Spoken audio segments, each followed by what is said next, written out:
Welcome back. So in this lesson we're going to test out our GPIO library that we've been writing.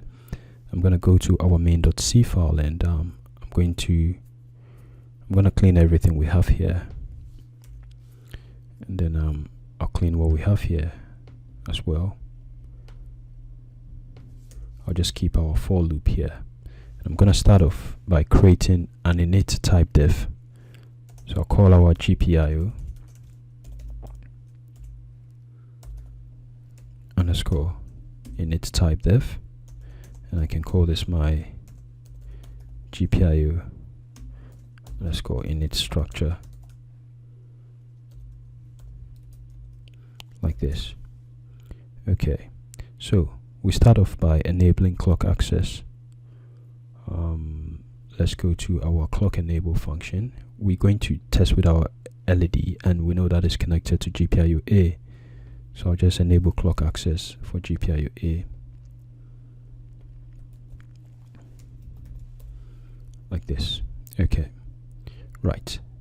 And then before we actually complete the initialization, we need to set the mode, the pin, and the pull of our GPIO. So I'll copy this, the instance that we've created of our init type def. I'll say init type def struct.mode. That's mode over here. I'm gonna set it to GPIO output mode push pull, and then I'm gonna say my GPIO.pin. This is PA5, so I'll say GPIO pin underscore 5. Once that is done, we don't require a pull up or pull down resistor here. We are working with outputs. So I'll say my GPIO struct init pull, and then this is GPIO underscore no pull like this. Okay, so once this is done, I'm gonna call our init function.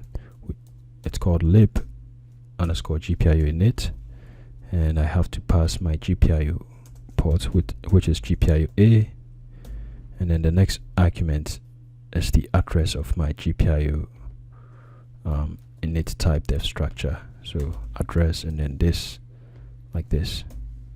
Okay, so this should initialize the GPIO.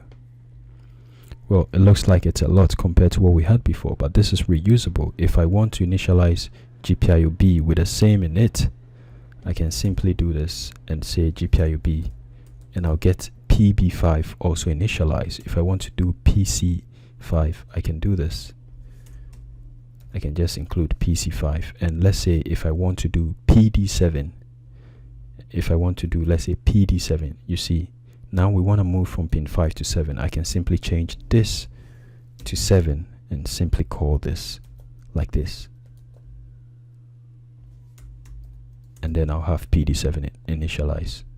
Of course, because I'm dealing with different ports, I would have to enable clock for those ports too, but for the pins, very simple, very straightforward. But we'll see how to simplify it as we move on.